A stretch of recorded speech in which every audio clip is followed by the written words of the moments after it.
सोचो कि शाम का वक्त है और आप अपने परिवार के साथ शांति से बैठे हो। तभी दो मास्क पहने हुए आदमी आपके घर में घुस आते हैं और उसके बाद आपके परिवार को बांध देते हैं रस्सियों से और आपको ज़बरदस्ती उठा ले जाते हैं।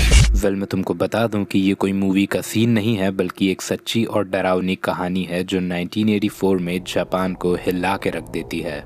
इस पूरी घटना के पीछे था द मॉन्स्टर विद 21 फेसेस, एक ऐसा नाम जो लोगों के दिल में आज तक एक डर की तरह बसा हुआ है। जापान 1984 इस पीसफुल और ऑर्डरली देश में एक ऐसा क्राइम स्प्रेड होना शुरू हुआ जो सबको हिला के रख देता है। सब कुछ सिर्फ एक किडनैपिंग के साथ शुरू होता है और धीरे धीरे बहुत डरावना रूप लेने लगता है।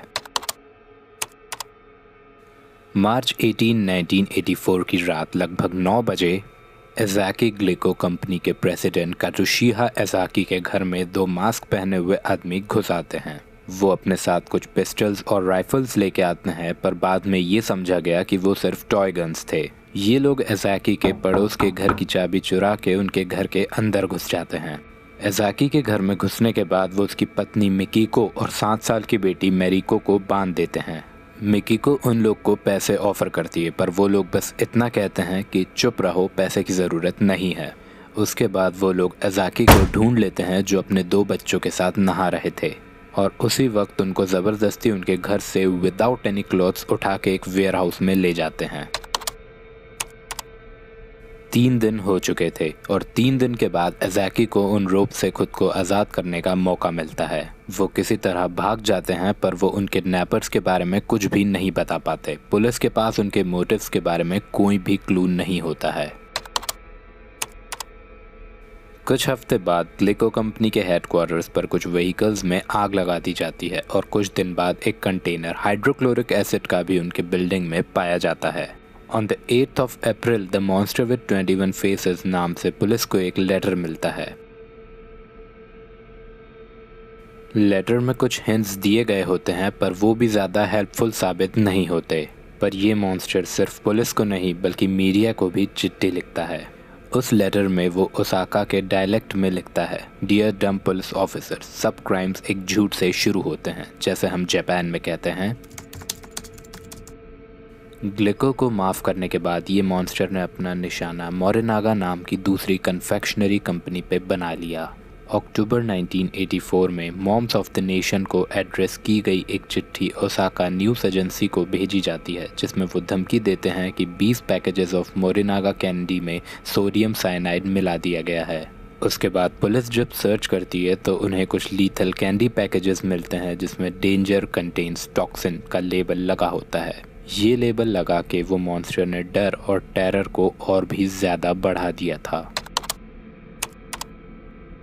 इस केस में पुलिस को एक और शख्स पे शक होता है जिसे फॉक्स आइड मैन कहते हैं। एक टाइम तो पुलिस के पास वो आदमी था जो लग रहा था मॉन्स्टर का लीडर हो सकता है, पर वो पुलिस के हाथ से फिसल के निकल गया। उस शख्स का डिस्क्रिप्शन कुछ ऐसा था, एक बंदा, वेल बिल्ट आदमी जो सनग्लासेस पहने था और उसके आंखों में एक फॉक्स लाइक नज़र थी।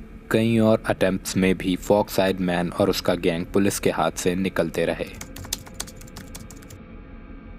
अगस्त 1985 में पुलिस के सुपरिंटेंडेंट यामोटो ने शिगा प्रीफेक्चर में अपनी जान दे दी। वो अपने आप को आग लगा लेते हैं क्योंकि वो मॉन्स्टर को pकड़ने में कामयाब नहीं हो पाए थे। इस केस के सिर्फ 5 दिन बाद मॉन्स्टर ने एक और चिट्ठी मीडिया को भेजी जो उसका आखिरी लेटर था, और इसी लेटर के साथ द मॉन्स्टर विद 21 फेसेस का डरावना चैप्टर एंड हो जाता है।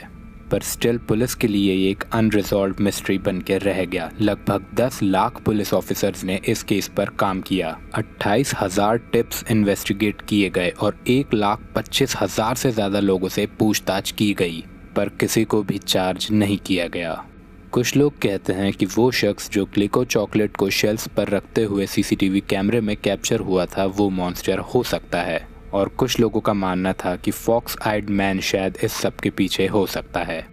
पर सच ये है कि ये एक ऐसी घटना थी जो कभी सुलझ ही नहीं पाई। 1984 में जापान में छोड़ा गया ये टेरर का साया आज भी जापान की क्राइम हिस्ट्री का एक ऐसा चैप्टर है जिसमें अनरिजॉल्व्ड मिस्ट्रीज और अनआंसर्ड क्वेश्चंस हैं। द मॉन्स्टर विद 21 फेसेस ने अपने डर इस तरीके से लोगों के दिल में बिठाया जो आज तक भी लोग इसके बारे में सोचकर कांपते हैं।